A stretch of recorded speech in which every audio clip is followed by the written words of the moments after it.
Guys അസ്സലാമു അലൈക്കും. നമുക്ക് ഒരു ഭയങ്കര ബുദ്ധിമുട്ടുണ്ടായ ഒരു സമയത്തുണ്ടായ ഒരു കഥ പറയാം. അപ്പോൾ എൻ്റെ വീട്ടിൽ എൻ്റെ ഉപ്പ കങ്ങിൻ്റെ മേലെ നിന്ന് വീണിട്ടുണ്ടായി. അപ്പോൾ അങ്ങനെ ചികിത്സയിലെല്ലാം ഉണ്ടായ ഒരു സമയം നമ്മൾ വല്ലാണ്ട് ബുദ്ധിമുട്ടിയിട്ടുണ്ട് ഗായ്സ്. അങ്ങനെ ആ ഒരു സമയം ഒരു സുലൈഖാത്ത എൻ്റെ വീട്ടിലേക്ക് വരും.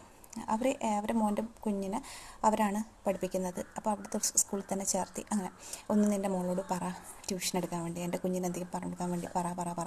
അപ്പോൾ ഉമ്മ എന്നോട് പറയുമ്പോൾ ഞാൻ പറയാം എനിക്ക് കയ്യേ ഇല്ല, ഇത് എനിക്കൊന്നും അറിയില്ല, എനിക്ക് ശരിയാവില്ല, എനിക്ക് ഇല്ല, എന്തെങ്കിലും പറഞ്ഞിട്ട് ഒന്ന് ഓറെ വിട്ടേക്ക് എന്നൊക്കെ പറയും. അങ്ങനെ അവസാനം ഒരു സമയത്ത് ഓരോ എന്നെ ഡയറക്റ്റ് കണ്ടു. എന്നിട്ട് എന്നോട് പറഞ്ഞു, മോളെ ഇല്ലയെന്ന് മാത്രം പറയില്ല, മോൾക്ക് പറ്റും എന്നെല്ലാം പറഞ്ഞ്. അപ്പോൾ ഉമ്മ പറഞ്ഞു, നീ ഒന്ന് പോയി നോക്ക്, എനിക്ക് പറ്റും, നീ ചെയ്യണമെന്ന് എനിക്ക് പറ്റുമെന്ന് പറഞ്ഞ് എന്നെ അങ്ങോട്ടേക്ക് വിട്ടു. ഗൈസ്, ഞാൻ പോയിട്ട് വന്നപ്പോൾ ഞാൻ ഉമ്മയോട് പറഞ്ഞു, വലിയ വിഷയമൊന്നുമില്ല, സംഭവം ഈസിയാണ്, അത്ര വലിയ പ്രശ്നമൊന്നുമില്ല, എനിക്ക് പറ്റും. അങ്ങനെ ഞാൻ അവിടെ ആദ്യം ഒരു വീട്ടിൽ ട്യൂഷൻ എടുക്കാൻ പോയിക്കൊണ്ടിരുന്നു. പിന്നെ തൊട്ട ബാക്കിലെ വീട്ടിലെ 2 കുട്ടികൾ എനിക്ക് കിട്ടി. അങ്ങനെ അത് 3 കുട്ടികളായി. രാവിലെ തന്നെയാണ് ഒരു 5:45 6 മണിയാകുമ്പോഴത്തേക്കും ഞാൻ ആ വീട്ടിലെത്തും. രാവിലെ പോകണം. അങ്ങനെ ഒരു 8 മണി 8:15 ആകുമ്പോഴത്തേക്കും ഞാൻ അവിടുന്ന് സ്റ്റോപ്പ് ചെയ്യും. അപ്പോൾ 2 വീട്ടിലേക്ക് ഡിവൈഡ് ചെയ്തിട്ടാണ് സമയം ചെയ്യാൻ വേണ്ടിയിട്ട്. അങ്ങനെയൊക്കെ ആയിട്ട് ഞാൻ ട്യൂഷൻ എടുത്തൊരു കാലം ഉണ്ടായിട്ടുണ്ടായി ഗൈസ്. എൻ്റെ ഉമ്മ നിർബന്ധിച്ച്, എൻ്റെ ഉമ്മ വാക്ക് തന്ന പോലെ തന്നെ എനിക്ക് പറ്റിയ കാര്യം എന്ന് വെച്ചാൽ, നമുക്ക് ഒന്നും പറ്റില്ല എന്ന് വിചാരിച്ച് ഞാൻ ബാക്കിലടിച്ച കാര്യം ആലോചിക്കുമ്പോൾ ശരിക്കും പറഞ്ഞാൽ നമുക്ക് അങ്ങനെയൊക്കെ ഇരിക്കുന്ന ആൾക്കാരുണ്ടെങ്കിൽ ഞാൻ പറയാം, ഒന്നൊരു വിഷയമല്ല, ഒക്കെ പറ്റില്ല എന്ന് വിചാരിക്കുകയേ വേണ്ട. നമ്മളോട് വേറൊരാളോടും കൂടി പറഞ്ഞ് നമുക്ക് ധൈര്യം തരാണെങ്കിൽ ശരിക്കും നമുക്ക് പറ്റും. കാര്യമായിട്ടൊന്നും ടെൻഷനൊന്നും ആവാനില്ല. എന്തെങ്കിലുമൊക്കെ ബുദ്ധിമുട്ടുണ്ടെങ്കിൽ പെട്ടെന്ന് നമുക്ക് ആരോടെങ്കിലും പറയാനൊന്നും പറ്റില്ല. ആരും പെട്ടെന്ന് സഹായമൊന്നും പെട്ടെന്ന് ചോദിക്കാനും പിടിക്കാനൊന്നും പറ്റില്ല.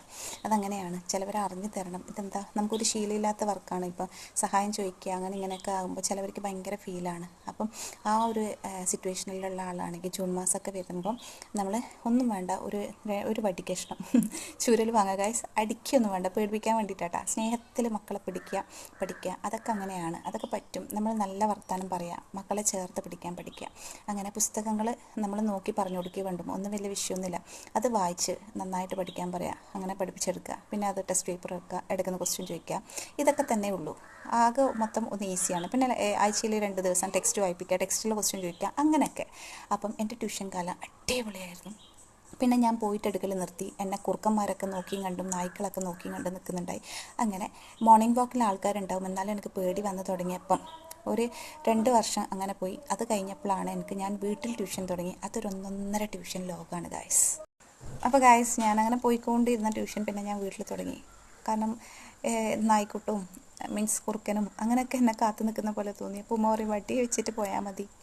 എന്നാലും എനിക്ക് പേടി തുടങ്ങി. പിന്നെ ഞാനത് വീട്ടിൽ തുടങ്ങി ഗൈസ്. വീട്ടിൽ തുടങ്ങിയപ്പം ഒന്നും പറയണ്ട, ഒരു ഒന്നൊന്നര ലോകം തന്നെ. 6 മണി തൊട്ട് 8:15 വരെ, 8 മണി വണ്ടിക്കനുസരിച്ച് ഞാൻ വിടും, ഒരു വണ്ടീൻ്റെ ടൈമിനനുസരിച്ചിട്ട്. അത് കഴിഞ്ഞ് ഞാൻ നഴ്സറി ഒരു 2:30 മണിയാകുമ്പോഴത്തേക്ക്, 2:30 3 മണി ആ ഒരു ടൈമിലാകുമ്പോഴത്തേക്ക് എനിക്ക് നഴ്സറി കുട്ടികളെത്തും. അത് കഴിഞ്ഞ് എനിക്ക് 4 മണി തൊട്ടിട്ട് 6 മണി വരെ എൻ്റെ ഒരു ബാച്ച് ടൈമാണ്. അത് കഴിഞ്ഞ് പിന്നെ എൻ്റെ നെക്സ്റ്റ് 9 മണി വരെയാണ്. 6 മണി തൊട്ട് 9 മണി വരെ ഒരു ബാച്ച്. അങ്ങനെ ഞാൻ ഏത് സമയവും പിള്ളേർ എന്ന് പറയുന്ന ഒരു ലോകം. എനിക്കതുകൊണ്ട് കുട്ടികൾ എന്ന് പറഞ്ഞാൽ എനിക്കറിയാം, അവർ ശരിക്കും പാവമാണ്.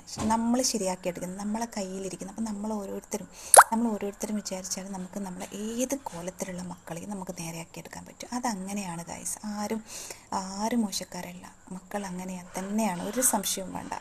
അപ്പം ഞാൻ അതാണ് പറഞ്ഞത്, നമുക്ക് ആരെങ്കിലുമൊക്കെ എന്തെങ്കിലും ഒരു വരുമാനം കാത്തു നിൽക്കുന്നത് ഭയങ്കര ബുദ്ധിമുട്ടാണ്, എന്താ ചെയ്യുക, അങ്ങനെ ചിന്തിക്കുന്ന ആൾ അധികം പറ്റൂല എന്നൊന്നും വിചാരിച്ച് നിൽക്കേണ്ട. ഒരു വടിക്കഷ്ണം എടുക്കുക, നന്നായിട്ട് പുസ്തകത്തിൽ നോക്കിയിട്ട് പറഞ്ഞു കൊടുക്കാൻ പഠിക്കുക. അതിനൊന്നും വലിയ കാര്യമൊന്നുമില്ല, ഈസിയാണ്.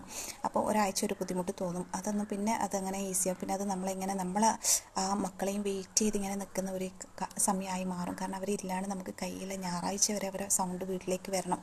അപ്പം അങ്ങനെ ഒരു ദിവസം പോലും ലീവാക്കാൻ പറ്റാണ്ട് അവർ നടന്ന് വരുന്നത് ഒച്ചയും ആ ഒരു സൗണ്ട് എടുക്കുന്നതും, അത് എന്നെ വിളിച്ച് വരും.